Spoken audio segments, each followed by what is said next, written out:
वक्रतुंड महाकाय सूर्यकोटि समप्रभ निर्विघ्नं कुरु मे देव सर्वकार्येषु सर्वदा। ओम नमः शिवाय। વામદેવ મતનું વર્ણન। સૂત કહેવા लाग्યા કે હે મુનિઓ, તમારું કલ્યાણ થાવ, તમે ખરા શિવભક્ત છો એટલે તમે વામદેવ સંબંધી પ્રશ્ન પૂછ્યો છે। તે મત અતિ અદ્ભુત અને ગુહ્ય છે, તે ખુલ્લો ન થઈ જાય તેવી દ્રષ્ટિએ મેં તમને અગાઉ વિસ્તારથી કહેલ નથી, પણ તમે વ્રતધારી છો અને સાંભળવા આતુર છો એટલે કહું છું। પૂર્વે રથંતર મન્વંતરમાં મહામુનિ વામદેવ જન્મ્યા હતા। તેઓ જન્મથી જ શિવભક્તોમાં શ્રેષ્ઠ શાસ્ત્રોનું રહસ્ય જાણનાર જ્ઞાની અને અહંકાર રહિત હતા। તેઓ સર્વાંગે ભસ્મદાન કરતા હતા, જપથી સુશોભિત, રાગદ્વેષ રહિત, દિગંબર અને બીજા મહેશ્વર જેવા હતા। એક સમયે તેઓ દક્ષિણમાં કુમાર શિખર કે જ્યાં ભગવાન કાર્તિકેય રહે છે ત્યાં ગયા। ત્યાં સમીપમાં સ્કંદ સરોવર છે। તેના સ્વચ્છ ઊંડા શીતળ જળમાં મુનિ વામદેવે અને શિષ્યોએ સ્નાન કર્યું અને ભગવાન કાર્તિકેયના દર્શન કરી પરમ ભાવથી પૂજા કરી। કાર્તિકેય મયુરના વાહનવાળા, 4 ભુજાઓવાળા, શક્તિ, શસ્ત્ર અને કુકડાને ધારણ કરતા, અભય અને વરદ મુદ્રાવાળા અનેક મુનિઓથી સેવાયેલા પર્વત શિખર પર બેઠેલા છે। મુનિ વામદેવે તેમની સ્તુતિ કરી। પ્રણવના અર્થરૂપ, પ્રણવના બીજરૂપ અને પ્રણવ સ્વરૂપ એવા આપને ઓમ સહિત નમસ્કાર કરું છું। વેદાંતનો અર્થ જાણનાર, ગુપ્ત શાસ્ત્રોને જાણનાર અને ગુપ્ત સ્વરૂપવાળા આપને નમસ્કાર। સ્કંદ નામધારી શિવના પુત્ર, શિવને પ્રિય અને શિવાના આનંદના ભંડાર આપને નમસ્કાર હજુ। 6 અક્ષરોમય શરીરવાળા, 6 મુખોવાળા, 12 નેત્રોવાળા, 12 હાથવાળા, 12 આયુધો ધારણ કરનાર આપને નમસ્કાર કરું છું। બ્રહ્માદિ દેવો, મુનિઓ અને કિન્નરો આપની નિત્ય સ્તુતિ કરે છે અને આપને નમસ્કાર કરે છે। હે દેવ, આપને નમસ્કાર હજુ। આ કાર્તિકેય સ્તોત્ર વડે વામદેવે સ્તુતિ કરી અને દેવોના સેનાપતિ કાર્તિકેયની 3 વાર પ્રદક્ષિણા કરી। સાષ્ટાંગ પ્રણામ કર્યા। તેમની સ્તુતિ પૂજાથી પ્રસન્ન થઈ કાર્તિકેય બોલ્યા કે હે મુનિ, તમે યોગીઓમાં મુખ્ય છો, તમારે માટે આ લોકમાં પ્રાર્થના કરવા જેવો કોઈ જ નથી, છતાં ધર્મની રક્ષા માટે તમે પૃથ્વી ઉપર ફરો છો। તમારું કલ્યાણ થાવ, તમારું આજે કયું કામ કરું? વામદેવ બોલ્યા કે હે ભગવાન, આપ સર્વજ્ઞ છો, આપે આજ્ઞા કરી છે તો હું પૂછું છું, મારો અપરાધ ક્ષમા કરજો। હે દેવ, પ્રણવ એ પરમેશ્વરનો વાચક શબ્દ છે। પશુઓને બંધનથી છોડાવનાર પશુપતિ દેવ પ્રણવથી ઓળખાય છે। આ બધું ઓમકાર રૂપ છે એમ શ્રુતિ કહે છે। જો આમ છે તો આ જગતમાં શિવ વિના બીજું કોઈ છે જ નહીં। શિવ સર્વવ્યાપક મહેશ્વર છે। મેં પ્રણવ સમષ્ટિ અને વ્યષ્ટિ ભાવે જે અર્થ છે તે સાંભળ્યો નથી, તો તે કહેવા કૃપા કરો। કાર્તિકેય બોલ્યા કે હે મુનિ, તમે શિવના શ્રેષ્ઠ ભક્ત છો, તમારાથી કાંઈ અજાણ્યું નથી, પરંતુ લોકો ઉપર કૃપા કરવા તમે પ્રશ્ન કર્યો છે તો હું તમને કહું છું તે સાંભળો।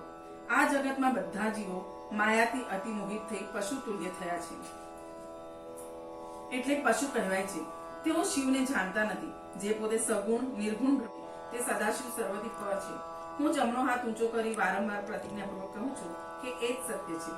શ્રુતિઓમાં, ધર્મશાસ્ત્રોમાં, સ્મૃતિઓમાં, પુરાણોમાં, આગમોમાં અને સર્વશાસ્ત્રોમાં સાક્ષાત શિવને પ્રણવ સ્વરૂપ વર્ણવેલા છે, જે પોતે અન્ય કોઈથી ઉત્પન્ન થતા નથી, જેમના પ્રકાશથી આ જગત સૂર્ય, ચંદ્ર, વીજળી વગેરે પ્રકાશે છે, તે પોતે શિવ છે। એ શિવનું રૂપ 3 પ્રકારનું છે, સ્થૂળ, સૂક્ષ્મ અને તેથી પર। યોગીઓએ 3 સ્વરૂપનું નિત્ય ધ્યાન કરે છે। સદાશિવ 5 મંત્રરૂપ દેહવાળા અને 5 કળાઓ રૂપ, 5 મુખવાળા, 10 ભુજાઓવાળા, 15 નેત્રોવાળા અને 6 શક્તિઓવાળા છે। તેમના હૃદય કમળમાં શબ્દાદિ શક્તિ છે, ડાબા ભાગમાં મનોન્મની શક્તિ છે। હે મુનિ, મનુષ્ય વર્ણ અને આશ્રમ ધર્મ અનુસાર પોતાની ફરજો પૂર્ણ કરી ઋષિદેવ અને પિતૃના ઋણથી મુક્ત થઈ વાનપ્રસ્થ આશ્રમ ગ્રહણ કરો અને જીતેન્દ્રિય બનવું, પછી ચતુર્થ આશ્રમમાં જવાના અધિકારી થયે તે યતિએ આચરવાની રીત હું કહું છું તે સાંભળો। સંન્યાસ વિધિ વર્ણન। સંન્યાસ લેવા ઈચ્છનારે એવા ગુરુને શરણે જવું કે જે વેદાંતના જ્ઞાની અને શાસ્ત્રોનું રહસ્ય જાણનાર વિદ્વાન હોય। જે ગુરુ છે તે શિવરૂપ કહેવાય છે, કારણ કે શિવજી ગુરુઓના ગુરુ છે। ગુરુને પ્રણામ કરી વિનયપૂર્વક પોતાનો વિચાર જણાવવો। જો ગુરુ આજ્ઞા આપે તો 12 દિવસનું પયોવ્રત કરવું। પછી બ્રાહ્મણોનું વરણ કરી તેમને પ્રણામ કરવા અને કહેવું કે મારા સંન્યાસના અંગ તરીકે વિધિપૂર્વક 8 પ્રકારનું જે શ્રાદ્ધ છે તે આપની આજ્ઞાથી કરું છું। દેવ શ્રાદ્ધ, ઋષિ શ્રાદ્ધ, મનુષ્ય શ્રાદ્ધ, ભૂત શ્રાદ્ધ, પિતૃશ્રાદ્ધ, માતૃશ્રાદ્ધ, આત્મશ્રાદ્ધ અને માતામહ શ્રાદ્ધ એ 8 શ્રાદ્ધ કહેવાય છે. તેની રીત અને વિધિ શાસ્ત્રોમાં વર્ણવેલી છે. પછી હૃદયમાં સદાશિવનું સ્મરણ કરી રુદ્ર સૂક્ત, પુરુષ સૂક્ત વગેરેનો પાઠ કરવો અને ગુહ્ય સૂત્રમાં કહ્યા પ્રમાણે પિંડદાન કરવું અને પિંડને જળમાં પધરાવવા, અગર ગાયોને ખવડાવવા, બ્રાહ્મણોને દક્ષિણા ભોજનથી તૃપ્ત કરી પોતે પણ કુટુંબ સાથે ભોજન કરવું. બીજા દિવસે સવારે નિત્ય ક્રિયા કર્યા પછી ઉપવાસી રહેવું, ક્ષૌર કર્મ કરાવી સ્નાન કરી ભસ્મ ધારણ કરી પુણ્યાવાચન કરવું અને દ્રવ્ય હોય તે બ્રાહ્મણો, ભક્તો અને દેવ મંદિરને આપી દેવું. પછી ગુહ્ય સૂત્રમાં વર્ણવેલી વિધિ અનુસાર હોમ કરવો. તંત્ર હોમ કર્યા પછી પોતાના આત્માની શુદ્ધિ માટે ગિરજા હોમ કરવો. પછી અગ્નિને પોતાના આત્મામાં રોપી દઈને સર્વ ઈચ્છાનો ત્યાગ કરવો અને સર્વ પ્રાણીઓને મારાથી અભય થાઓ એવી ભાવના કરવી. પછી વસ્ત્રવિહીન થઈ થોડા ડગલા ભરે તેવામાં ગુરુ પોતાને હાથે તેને લંગોટી અને દંડ આપી લોક વ્યવહાર માટે ધારણ કરાવે. ગુરુ તેના મસ્તક ઉપર હાથ મૂકી જમણા કાનમાં પ્રણવ મંત્ર સંભળાવે. પછી શિષ્ય ગુરુને પ્રણામ કરી તેમની આજ્ઞામાં રહેવું. કાર્તિકેય કહે છે કે હે વામદેવ, હવે તમને ગાયત્રીનું રહસ્ય કહું છું. ગાયત્રી સર્વ આત્માઓમાં વ્યાપેલા સદાશિવના અર્ધાંગના છે. તેથી બ્રહ્મા, વિષ્ણુ અને રુદ્રના માતા છે. સારી બુદ્ધિવાળા મનુષ્ય 3 પદવાળા અને અજન્માય દેવીના મંત્રોનો જપ ખૂબ કરવો. શિવ સ્વરૂપ ગાયત્રીને શિવથી જુદી માનીને જે પૂજે છે તે મહાઘોર નરકમાં જાય છે. ગાયત્રી વ્યાહરતીઓમાંથી ઉત્પન્ન થયા છે અને વ્યાહરતીમાં લીન થાય છે. વ્યાહરતીઓ પ્રણવમાંથી ઉત્પન્ન થઈ છે. પ્રણવ સર્વ વેદોનો આદિ હોય શિવ સ્વરૂપ છે. તે મંત્રોનો મહારાજા છે. જે લોકો કાશીમાં મરણ પામે છે તેમને શિવજી આ મહામંત્ર સંભળાવીને મુક્તિ આપે છે. તેથી યતિએ તે એકાક્ષર મંત્રને હૃદય કમળમાં શિવનું સ્વરૂપ માનીને તેની ઉપાસના કરવી. સંન્યાસી ચૈતન્યનું દ્રષ્ટાંત. હે સજ્જનો, સંન્યાસ ગ્રહણ કરવા પહેલા 3 ઋણ પૂર્ણ કરવાનું કહેવામાં આવ્યું છે. તેના સંદર્ભમાં એક દ્રષ્ટાંત યાદ આવે છે. એક નગરની બહાર ભવ્ય શિવાલય આવ્યું હતું. ત્યાં એક અશ્વત્થ વૃક્ષની પાસે એક યુવતી પૂજન કરતી હતી. તેણે વ્રત લીધું હતું એટલે વૃક્ષની પ્રદક્ષિણા કરતા મધ્યાહ્ન થઈ ગયા.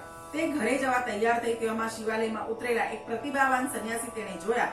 યુવતીએ જઈને તેમને વંદન કર્યા. સંન્યાસી મહાત્માએ તેને આશીર્વાદ આપતા કહ્યું કે સૌભાગ્યવતી પૌત્રવતી ભવ. તે સાંભળીને યુવતીને થોડુંક હસવું આવ્યું એટલે તેને ઊભી રાખીને મહાત્માએ હસવાનું કારણ પૂછ્યું. યુવતીએ કહ્યું કે મહારાજ, મારું સૌભાગ્ય તો ખાલી દેખાવનું જ છે. મારા પતિ તો 1 વર્ષથી કાશીમાં જઈ સંન્યાસી થઈ ગયા છે. આપનો આશીર્વાદ નિષ્ફળ નહીં જાય, પણ તે સંભવિત કેવી રીતે બનશે એમ વિચારતા મારાથી હસી જવાયું. તો મને ક્ષમા કરશો. મહાત્માએ તેના પતિ અંગે પૂછગાછ કરી અને યુવતીને કહ્યું કે તારા પિતાને લઈને અહીં આવજે. યુવતી તેના પિતાને લઈને આવી પહોંચી. ત્યાં સુધી મહાત્મા વિચાર કરતા રહ્યા. દૈવ યોગી યુવતીનો પતિ કાશીમાં જઈને તેમની પાસે જ રહી સંન્યાસી થયો હતો. તેના નામ, ઠામ, ઉંમર, દેખાવનું વર્ણન બધું મળતું આવતું હતું. ડોસા પાસેથી વધુ ખાતરી મેળવી તો તેમની રહી સહી શંકા દૂર થઈ. એટલે મહાત્મા યતિ બોલ્યા કે તમારા જમાઈએ મારી આગળ ચોખ્ખી પ્રતિજ્ઞા કરી હતી કે મારે સ્ત્રી કે સંતતિ કાંઈ નથી અને સંસારથી ત્રાસ પામી હું આપને શરણે આવ્યો છું. મેં જ તેના વૈરાગ્યના લક્ષણો જોઈ તેનું કહેવું સત્ય માની વિધિવત વિરજા હોમ કરાવી દીક્ષા આપી છે. આ તો પરમ ધર્મ સંકટ આવી પડ્યું. થોડી વાર વિચાર કરીને પછી કહ્યું કે તમે મારી સાથે કાશી ચાલો. બધા કાશી ગયા. યતિ પોતાના આશ્રમે ગયા અને બીજાને તેણે એક મંદિરમાં બેસાડ્યા અને થોડી વાર પછી આવવા કહ્યું. ગુરુ વહેલા યાત્રામાંથી પાછા આવ્યા એમ જાણી યતિ ચૈતન્ય તેમની પાસે આવી વંદન કરી ઉભો રહ્યો. ગુરુએ તેનો તિરસ્કાર કરી કહ્યું કે મારી આગળ તું જુઠ્ઠું બોલ્યો, પણ જુઠ્ઠાણું ક્યાં સુધી નભે. તેવામાં યુવતી અને તેના મા બાપ પણ આવી પહોંચ્યા. તેમને દેખાડીને ગુરુએ કહ્યું કે તું કહેતો હતો ને કે મારે કોઈ સ્ત્રી નથી, કુટુંબ નથી, તો જો આ કોણ છે. માત્ર કૌપીન પહેરી ઉભેલો તે યતિ ગુરુના ચરણમાં પડ્યો. એક અક્ષર બોલ્યો નહીં. ગુરુએ કહ્યું કે મૂળ ઉભો થા. ચૈતન્યએ ગુરુની ક્ષમા માંગી. ગુરુએ તેના ઉપર એક વસ્ત્ર ફેંક્યું. તેથી શરીર ઢાંકતો તે કહેવા લાગ્યો કે હે દેવ, મારો અપરાધ માફ કરો. આપ જે આજ્ઞા કરશો તે હું માથે ચડાવીશ. ગુરુએ વિદ્વાન બ્રાહ્મણોને તેડાવ્યા અને શાસ્ત્રવિધિ પ્રમાણે ચૈતન્યને પ્રાયશ્ચિત કરાવી પુનઃ ગૃહસ્થાશ્રમ ગ્રહણ કરાવ્યું. ચૈતન્યને મનમાં બહુ દુઃખ થયું, પણ તેણે ગુરુની આજ્ઞા માથે ચડાવી અને વેશરૂપ સંન્યાસ તજી દઈ વિશુદ્ધ આંતરિક તીવ્ર સંન્યાસ ધારણ કર્યો. ગુરુએ આશીર્વાદ આપી ઘેર જવાની આજ્ઞા કરી. હે સજ્જનો, સંન્યાસ ધર્મ પાળવો અતિ કઠિન છે. સંન્યાસ ગ્રહણ કરનાર અને ગ્રહણ કરાવનાર ગુરુ બંનેને માટે ખાંડાની ધાર ઉપર ચાલવા જેવું મુશ્કેલ કામ છે. હરિને મેળવવા સંન્યાસ લેવો તે કઈ સહેલું કામ નથી. કવિ પ્રીતમે ગાયું છે, હરિનો માર્ગ છે શુરાનો, નહીં કાયરનું કામ જોને. પ્રથમ પહેલું મસ્તક મૂકી વળતી લેવું નામ જોને સુતવિત ધારા શીશ સમર્પે તે પામે રસ પીવા જોને સિંધુ મધ્યે મોતી લેવા માહી પડ્યા મર જીવા જોને પ્રેમ પંથ પાવકની જ્વાળા ભાળી પાછા ભાગે જોને માહી પડ્યા તે માં સુખ માણે દેખણ હારા દાસે જોને માથા સાટે મોંઘી વસ્તુ સાપડવી નહીં સેલ જોને માપદ પામ્યા તે મર જીવા મૂકી મનનો મેલ જોને રામ અમલ મારાતા માતા પૂરા પ્રેમી પરખે જોને પ્રીતમના સ્વામીની લીલા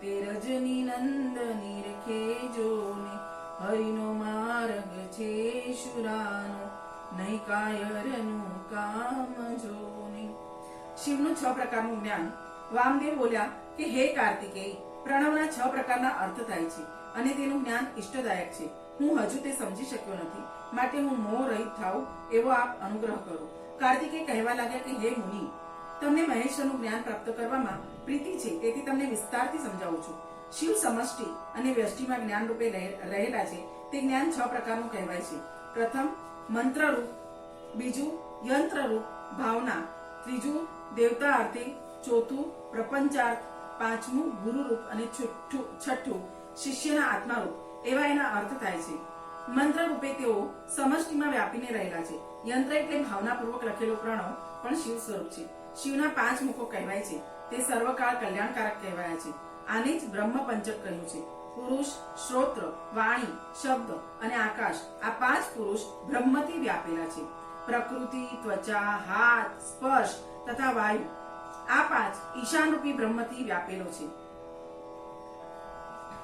પ્રકૃતિ ત્વચા હાથ સ્પર્શ તથા વાયુ આ 5 પુરુષ રૂપ બ્રહ્મથી વ્યાપ્ત છે અહંકાર ચક્ષુ પગ રૂપ અને અગ્નિ આ 5 અઘોર રૂપ બ્રહ્મથી વ્યાપેલા છે બુદ્ધિ જીભ ગુદા રસ અને જળ આ 5 વામદેવ રૂપ બ્રહ્મથી પૂર્ણ છે મન નાક ગુહેન્દ્રી ગંધ અને ભૂમિ એ 5 સદ્યોજાત બ્રહ્મથી સદા વ્યાપેલા છે આ 5 નો સમુદાય અર્થાત સમષ્ટિ તેને પ્રણવ પણ કહે છે મંત્રાધિરાજ પ્રણવ મંત્રને શિવરૂપ જાણવું અને શિવને અર્થે જ તે મંત્રની ભાવના કરવી સદાશિવનું સમષ્ટિ અને વ્યષ્ટિ સ્વરૂપ વર્ણન સદાશિવ સમષ્ટિ સ્વરૂપ છે અને મહેશ્વર રુદ્ર વિષ્ણુ અને બ્રહ્મા એ તેમના વ્યષ્ટિપણાને પામેલા રૂપો છે સદાશિવના 1000માં ભાગથી મહેશ્વરની ઉત્પત્તિ થઈ તે પુરુષના મુખરૂપ હોવાથી વાયુના અધિપતિ છે તે માયાશક્તિથી યુક્ત છે ઈશ્વર વિશ્વેશ્વર પરમેશ્વર અને સર્વેશ્વર એમ તેમના 4 સ્વરૂપો છે મહેશ્વરના ભક્તો સાલોક્ય મુક્તિ પામે છે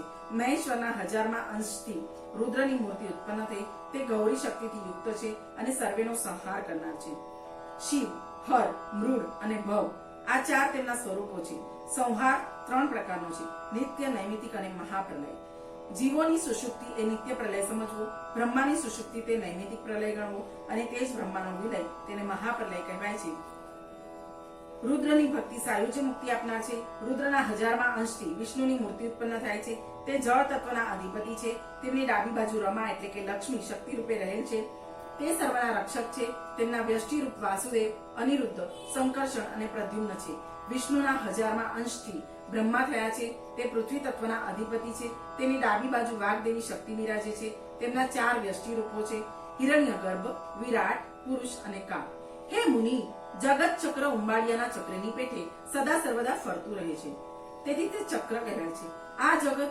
ચોપાસ જળ વડે વીંટાયેલું છે જળ અગ્નિ વડે અગ્નિ વાયુ વડે વાયુ આકાશ વડે અને આકાશ તામસ અહંકારથી વીંટાયેલું છે તેના ઉપર અહંકારનું પડ છે એ અહંકાર મહત્વથી વીંટાયેલ છે અને મહતત્વ પ્રકૃતિ વડે વીંટાયેલું છે વિદ્વાનોએ બ્રહ્માંડનું આવી રીતે વર્ણન કરેલ છે આ બધા આવરણો 1 થી અધિક 10 ગણા વ્યાપેલા મનાય છે વધુ તો શું કહેવું ટૂંકમાં સાર એટલો જ કે સર્વશક્તિમાન સદાશિવ જ સમસ્ત વિશ્વરૂપ છે એમ વેદોમાં નિશ્ચય કરેલ છે બહુદેવ કિમુક્તેન મુને સારમ વદામિ તે શિવ એવેદમખિલમ શક્તિમાનીતિ નિશ્ચિતમ શિવ તત્વનું વર્ણન હે સજ્જનો, સૂત કહી રહ્યા છે કે હે મુનિઓ, તમે વામદેવ અને કાર્તિકેયનો સંવાદ સાંભળો. વામદેવ પૂછવા લાગ્યા કે હે ભગવાન, આ જગતનો બધો વ્યવહાર શાથી થાય છે? જગતનું કારણ શું છે? આ અંગે શાસ્ત્રોમાં અનેક પ્રકારના વાદ વિવાદો ચાલે છે. જગતનું પ્રતિપાદન કરતી શ્રુતિઓ જગતનું ખરું કારણ કોણ તે અંગે એક અભિપ્રાય આપી શકતી નથી. આથી સંશય થાય છે. આપ કૃપા કરીને એવો બોધ આપો કે જેથી મારું જ્ઞાન દ્રઢ થાય અને સંશયનો નાશ થાય.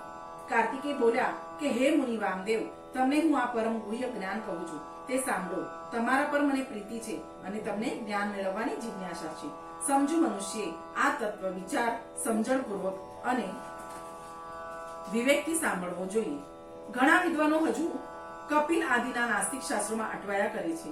તેઓ સિદ્ધાંતને ઉલટાવીને કહેનારા છે, હે મુનિ, ધુમાડો હોય ત્યાં અગ્નિ હોવો જ જોઈએ તેમ તાર્કિકો કહે છે. તે પ્રમાણે આ જગત પ્રત્યક્ષ દેખાય છે, તેથી પરમેશ્વરનું અસ્તિત્વ સિદ્ધ થાય છે.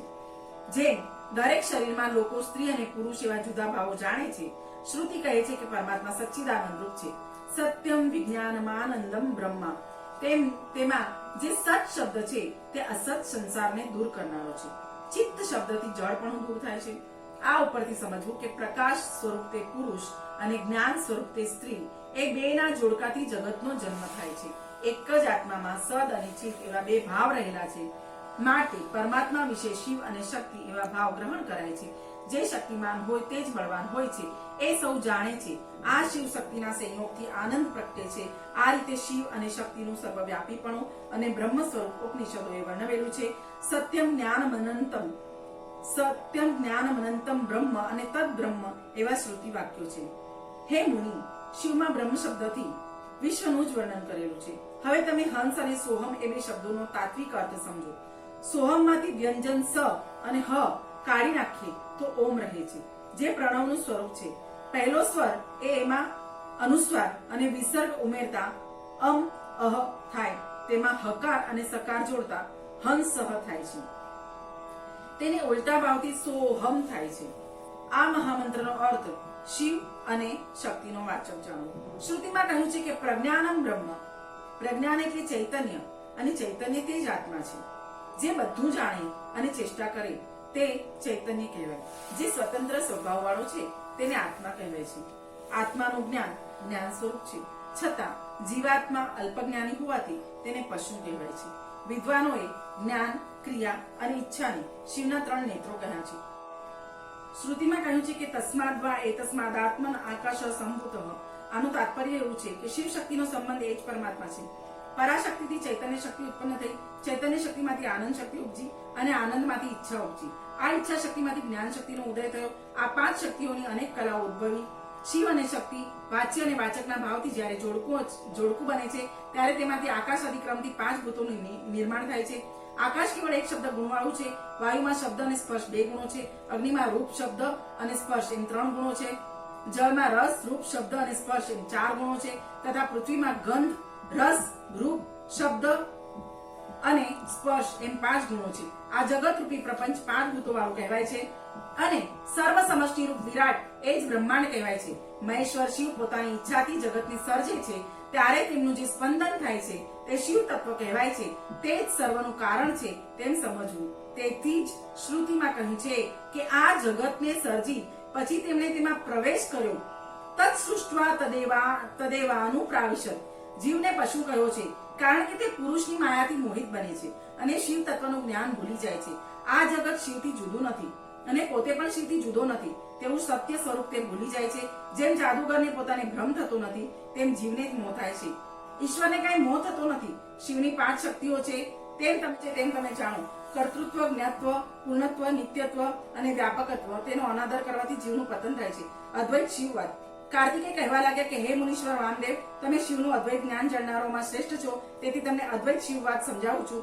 સર્વજ્ઞ અને સર્વના કરતા શિવ છે તે નિર્ગુણ બ્રહ્મ છે. તેમણે પોતાની માયાથી પુરુષ રૂપ લીધું અને ભોગતા બની પ્રકૃતિના ગુણોને ભોગવવા લાગ્યા એવી વિદ્વાનોએ કલ્પના કરેલી છે. પ્રકૃતિના ગુણોમાંથી બુદ્ધિ ઉત્પન્ન થઈ અને બુદ્ધિમાંથી મહતત્વથી અહંકાર અને અહંકારથી જ્ઞાનેન્દ્રિયો ઉત્પન્ન થઈ. સંકલ્પ વિકલ્પ કરવા એ મનનો વિષય છે. વૈકારિક અહંકારથી 5 તન્માત્રાઓ થઈ. એ તન્માત્રાઓ થકી 5 ભૂતોની ઉત્પત્તિ થઈ. આકાશ, વાયુ, અગ્નિ, જળ અને પૃથ્વી આ 5 ભૂતોમાંથી સૃષ્ટિનું સર્જન થયું. હે બ્રહ્મવેત્તાઓમાં ઉત્તમ, શિવ તત્વથી માંડી પૃથ્વી સુધીના તત્વોનો જ ઉત્પત્તિ ક્રમ છે. આ વિશ્વમાં જેમ નક્ષત્રો સહિત સૂર્ય, ચંદ્ર આદિ ગ્રહો ઉત્પન્ન થયા છે, તે જ રીતે દેવો, દિક્પાલો, પિતૃઓ, અસુરો, રાક્ષસો, મનુષ્યો, પશુઓ, પક્ષીઓ, કીડ, સર્પ આદિ પ્રાણી તથા વૃક્ષો, વેલીઓ, ઔષધિઓ, પર્વતો, નદીઓ, સમુદ્રો વગેરે સર્વ સ્થાવર જંગમ સૃષ્ટિ ઉત્પન્ન થઈ છે. પાંચ ભૂતો બહાર કઈ છે જ નહીં. આ સૃષ્ટિમાં જે કઈ વસ્તુ છે તે બધી ગુણ પ્રધાનપણાના યોગથી મુખ્ય, ગૌણ કે સમુદાય સ્વરૂપે શિવ સ્વરૂપ જ છે એમ વિદ્વાનોએ કહેલું છે. વેદના સારૂપ શિવ એક જ તત્વ છે. બધી દિશાઓ કેવળ શિવસ્વ છે. આ અદ્વૈત જ્ઞાન તમને પ્રેમથી કહ્યું છે. તમે પૂછ્યું હતું તે શ્રેષ્ઠ રહસ્ય તમે સાંભળ્યું. હે મુનિ, તમે મહાશિવ યોગી તરીકે પ્રખ્યાત છો. તમારો પ્રશ્ન તો લોકોની સમજણ માટે, તત્વની સ્પષ્ટતા કરાવવા માટે જ હતો. તમે આ શિવ તત્વનો પ્રચાર કરો અને અદ્વૈત ભાવને પામી શિવ સ્વરૂપ બની અક્ષય સુખ પામો. સુત કહે છે કે મહાત્મા કાર્તિકેયે કહેલી આ અદ્ભુત રહસ્ય કથા સાંભળી મુનિ વામદેવે તેમને પ્રણામ કર્યા અને તેમના ચરણ કમળમાં દંડવત પડીને જ્ઞાન રૂપી મત પ્રાપ્ત થયેલા બ્રહ્મની જેવી ઉત્તમ સ્થિતિમાં મગ્ન બન્યા. શ્રુત્વેદમદભૂતમતમ ઈષડાનનોક્તમ વેદાંત નિષ્ઠિતમ ઋષિસ્તુ વિનમ્ર મૂર્તિ ભૂત્વા પ્રણમ્ય બહુશો વિવિદંડવત્તદ પાદારવિંદમ વિહરન મધુપત્વમાપ. શ્રુતિના મહાવાક્યનો ઉપદેશ. વામદેવ મુનિએ પૂછ્યું કે હે ભગવાન, જે શ્રુતિના વાક્યોનો આધાર શિવ તત્વ સમજાવવામાં આપે કર્યો, એ બધા શ્રુતિ વાક્યોમાં મહાવાક્યો કેટલા છે તેનો ઉપદેશ કરવા કૃપા કરો. કાર્તિકેય બોલ્યા કે હે મુનિ, ગુરુ અને શિષ્ય પ્રણાલીમાં આ મહાવાક્યનો બોધ ઉત્તરોત્તર અપાય છે. તે મહાવાક્યો તમે સાંભળો. જ્યારે ગુરુ પોતાના શિષ્યને દીક્ષા આપે છે ત્યારે આ મંત્રો ભણાવે છે. મહાવાક્ય અને તેના અર્થ. પ્રજ્ઞાનમ બ્રહ્મ, બ્રહ્મ એ જ જ્ઞાન છે. અહમ બ્રહ્માસ્મિ, એટલે કે હું જ બ્રહ્મ છું. તત્વમસી, તે તું છે. અયમ આત્મા બ્રહ્મ, આત્મા બ્રહ્મ છે. ઈશાવાસ્યમ ઇદમ સર્વમ, આખું જગત ઈશ્વરથી વ્યાપેલું છે. પ્રાણોસ્મિ, હું પ્રાણ છું. પ્રજ્ઞાનાત્મા, આત્મા એ જ જ્ઞાન છે. યદેવેહ તદમૂત્ર, યદમૂત્ર તદન્વીહ, અહીં છે તે પરલોકમાં છે અને ત્યાં છે તે અહીં છે. અન્ય દેવ તદ્વિદિતા દથો અવિદિતા દપી, અનુભવેલા અને નહીં અનુભવેલાથી જુદું જ બ્રહ્મ છે. એ છે તે આત્માંતર્યામી અમૃત, તમારો આત્મા અંતર્યામી અને અમૃત છે. સ યશ્ચાયમ પુરુષે યશ્ચા સાવાદિત્ય સ એક, પુરુષમાં તથા આદિત્યમાં જે છે તે એક જ છે. અહમાસ્મિ પરમ બ્રહ્મ, પરમ પરપરા પરમ, પરમ એવું પરબ્રહ્મ હું જ છું. વેદશાસ્ત્ર ગુરુત્વાત્તુ સ્વયં આનંદ લક્ષણમ, વેદશાસ્ત્રના ગુરુ શિવનું આનંદરૂપ લક્ષણ હું જ છું. સર્વભૂત સ્થિતમ બ્રહ્મ તદેવાહમ ન સંશય, સર્વભૂતોમાં રહેલું બ્રહ્મ તે હું જ છું. તત્વસ્ય પ્રાણો અહમ અસ્મિ, પૃથિવ્યાઃ પ્રાણો અહમ અસ્મિ, દરેક તત્વનો પ્રાણ હું છું. પૃથ્વીનો પ્રાણ હું છું. અપામ ચ પ્રાણો અસ્મિ, તેજશ્ચ પ્રાણો અહમ અસ્મિ, જળનો અને તેજનો પ્રાણ હું છું. વાયુશ્ચ પ્રાણો અહમ અસ્મિ, આકાશસ્ય પ્રાણો અહમ અસ્મિ, વાયુ અને આકાશનો પ્રાણ હું છું. ત્રિગુણસ્ય પ્રાણો અહમ અસ્મિ, ત્રિગુણનો પ્રાણ હું છું. સર્વોહમ સર્વાત્મકોહમ, સંસારી યદ્ભૂતમ યચ્ચમ ભવ્યમ યદ વર્તમાને સર્વાત્મકત્વાદ્વિતીયો અહમ, જે કંઈ બન્યું, બનશે, અગર બનશે, બને છે તે મારા સ્વરૂપ છે. સર્વમ ખલિદમ બ્રહ્મ, આ બધું બ્રહ્મરૂપ છે. સર્વોહમ વિમુક્તો અહમ, હું પૂર્ણ અને મુક્ત છું. યો સૌ સો અહમ હંસઃ, જે આ યો સૌ સોહમ હંસઃ સો અહમ અસ્મિ, જે આ સર્વાત્મા શિવ છે તે હું જ છું. આ મહામંત્રનો ઉપદેશ વિધિપૂર્વક આપવાનો છે અને તેને યોગ પટ્ટની વિધિ કહેવાય છે. શ્વેત કેતુનું આખ્યાન. હે સજ્જનો, આ મહાવાક્યોમાં ત્રીજું જે તત્વમસી છે તેમાં 3 શબ્દો છે. તત્, ત્વમ, અસી, એટલે કે તત્વમસી તે તું છે. આ 3 અક્ષરોમાં શ્રુતિનો મહાબોધ સમાયેલો છે. આ 3 અક્ષરો તે તું છે. તેમાં જે જ્ઞાન સમાયેલું છે તે જ્ઞાનની ચર્ચા છાંદોગ્યોપનિષદમાં વિસ્તારથી કરવામાં આવેલી છે. ઉદાલક મુનિનો પુત્ર શ્વેતકેતુ ગુરુના આશ્રમે 12 વર્ષ સુધી રહીને 4 વેદોનો અભ્યાસ કરીને પોતે બહુ વિદ્વાન છે તેવું અભિમાન રાખીને ઘેર આવ્યો. તેના પિતાએ તેની પરીક્ષા કરવા પૂછ્યું કે તેવું શું છે કે જેના વડે નહીં સાંભળેલું સાંભળેલું થાય છે, નહીં તર્ક કરેલું થાય છે અને નહીં નિશ્ચય કરેલું થાય છે. તે તું જાણે છે? યેના શ્રુતમ ભવત્યમતમ મતમ વિજ્ઞાનમિતિ. શ્વેતકેતુ ઉત્તર દઈ શક્યો નહીં. તેણે પિતાને તે સમજાવવા પ્રાર્થના કરી. ઉદાલક મુનિએ તેને 9 વખત જુદા જુદા દ્રષ્ટાંત અને પ્રમાણથી આ મહાવાક્ય સમજાવ્યું છે. આ જે જગતનું સૂક્ષ્મ મળે છે તે આ વાસ્તવિક સત્ય છે, તેથી તે આ જગતનો આત્મા છે. હે શ્વેત કેતુ, તે સત તું છે, તત્વમસી. જેવી રીતે મધ માખીઓ વિવિધ ફૂલોમાંથી રસ લઈને મધ ઉત્પન્ન કરે છે, તે વખતે તે રસો ભૂલી જાય છે કે હું અમુક વૃક્ષનો રસ છું. જેવી રીતે સર્વ પ્રજા સુષુપ્તિ કાળમાં મરણમાં અને પ્રલયમાં સતને પ્રાપ્ત થઈને જાણતી નથી કે પૂર્વજન્મમાં તે વાઘ, સિંહ, વરા, કીટ, મચ્છર કે શું હતી, જેને પામીને અજ્ઞાનીઓ પાછા આવે છે અને જ્ઞાનીઓને પાછા આવવું પડતું નથી. તે સત તું છે. પૂર્વ તરફ વહેતી નદીઓ પૂર્વ તરફ જાય છે અને બીજી નદીઓ પશ્ચિમ તરફ જાય છે, પરંતુ બધી નદીઓ સમુદ્રથી આકર્ષાઈને સમુદ્રમાં જ સમાઈ જાય છે. ત્યારે હું ગંગા છું કે હું નર્મદા છું તેમ જાણતી નથી. જે આ સૂક્ષ્મ ભાવ છે તે આ રૂપવાળું સર્વ જગત છે, તે સત્ય છે, તે આત્મા છે. અને હે શ્વેદ્ર કેતુ, તે સત તું છે. હે પુત્ર, આ મોટું વૃક્ષ છે, તેના મૂળમાં કોઈ કુહાડાનો ઘા કરે તો એક ઘાથી તે સુકાતું નથી, પણ તેનો રસ ઝરે છે. કોઈ મધ્યમાં ઘા કરે કે ઉપરની ડાળીમાં ઘા કરે તો પણ તે જીવતું રહે છે, પણ જ્યારે તેની કોઈ ડાળીને જીવ તજે છે ત્યારે તે ડાળી સુકાય છે, અને એમ વૃક્ષને જીવ તજે તો વૃક્ષ સુકાય છે. માટે જીવ રહિત આ શરીર મરે છે, પણ જીવ મરતો નથી. તે સૂક્ષ્મ ભાવ વાળો આત્મા સત્ય છે, તે તું છે. સામેના વડનું એક ફળ લાવ, પછી તેને ભાંગ. એમાં શું દેખાય છે? તેમાં દેખાતા સૂક્ષ્મ બીજોમાંથી એકાદું ભાંગ. તેમાં શું દેખાય છે? પુત્રે જવાબ આપ્યો કે હું કાંઈ દેખતો નથી. ત્યારે પિતાએ કહ્યું કે જેને તું જોઈ શકતો નથી તે સૂક્ષ્મ ભાવમાંથી જ વડનું વૃક્ષ ઉપજે છે. તે રૂપવાળું આ જગત છે, તે સત્ય છે, તે જ આત્મા છે, તે તું છે. મીઠાનો ગાંગડો જળમાં નાખીને તે પાત્ર લાવ. પિતાએ કહ્યું કે જળમાં નાખેલો લવણનો ગાંગડો લાવ. પુત્રે જળમાં શોધ્યો પણ જળ્યો નહીં. હવે તે જળ તું ઉપરથી પી, કેવું લાગ્યું? ખારું. વચમાંથી ચાક, કેવું લાગ્યું? પુત્રે કહ્યું કે પણ તે પણ ખારું છે. નીચેનું જો, તે પણ ખારું લાગ્યું. તે જળમાં નાખેલું મીઠું ત્યાં નિત્ય વિદ્યમાન છે, તેની તને ખાતરી થઈ. તે સૂક્ષ્મ ભાવ છે, જે તે રૂપ વાળું આ જગત સત્ય છે, તે આત્મા છે, તે તું છે. હે સૌમ્ય, ગંધાર દેશમાંથી કોઈને આંખે પાટા બાંધીને અરણ્યમાં લાવી તેના હાથ બાંધીને ચોર છોડી દે તો તેને દિશાની સૂઝ ન પડે, પણ કોઈ તેને બંધનથી મુક્ત કરીને તું આ દિશામાં જા, ત્યાં ગાંધાર આવેલું છે તેમ કહે તો તે પૂછતો પૂછતો ગાંધાર પહોંચી જાય. ગુરુ પાસેથી જ્ઞાન મળે તો મનુષ્ય વિદ્વાન થઈ શકે અને આત્મ સ્વરૂપ પ્રાપ્ત કરી શકે તેવો બોધ આપીને મુનિએ કહ્યું કે હે શ્વેત કેતુ, જે આ સૂક્ષ્મ ભાવ છે તે રૂપવાળું આ જગત સત્ય છે, તે આત્મા છે, તે તું છે. મૃત્યુ પથારીએ પડેલા મનુષ્યને સંબંધીઓ પૂછે છે કે મને ઓળખે છે, પણ જ્યાં સુધી તેની વાણી મનમાં લીન થઈ નથી, મન પ્રાણમાં, પ્રાણ તેજમાં અને તેજ પરમ દેવતામાં લીન થયું નથી, ત્યાં સુધી તે જાણી શકે છે તે જે સૂક્ષ્મ ભાવ છે તે આ રૂપવાળું જગત સત્ય છે, તે આત્મા છે, તે તું છે. ચોરને બાંધીને રાજપુરુષો લાવે છે અને તેને માટે કુહાડી તપાવે છે. તે જો ચોરીનો કરતા હોય પણ છુપાવે છે, તે કુહાડી ગ્રહણ કરતા દાજે છે અને શિક્ષા ભોગવે છે, પણ જો તે સત્ય પ્રતિજ્ઞ હોય તો દાજતો નથી અને છોડી મુકાય છે. તેવી રીતે જે સૂક્ષ્મ ભાવે આ રૂપવાળું જગત છે તે સત્ય છે, તે આત્મા છે, તે તું છે. પછી શ્વેત કેતુને આત્માની ઓળખાણ થઈ અને તત્વમસીનો બોધ પ્રાપ્ત થયો. સંન્યાસીને માટે 4 કર્મો ખાસ નિર્મેલા છે: શૌચ, સ્નાન, ભિક્ષા અને એકાંતવાસ. તેને માટે 5મું કોઈ કર્મ બાકી રહેતું નથી. તુંબડી, વાંસનું પાત્ર, લાકડાનું પાત્ર અથવા માટીનું પાત્ર, આ ચાર જાતના પાત્રો જ તેમને માટે યોગ્ય છે. સંન્યાસીએ પાન બીડું, ધાતુનું વાસણ, ધોળું વસ્ત્ર, દિવસે નિંદ્રા અને રાત્રિ ભોજનનો અવશ્ય ત્યાગ કરવો અને યોગીઓના ગુરુ સદાશિવનું નિત્ય સ્મરણ કરતા રહેવું. શિવોહમ શિવોહમ શિવોહમ.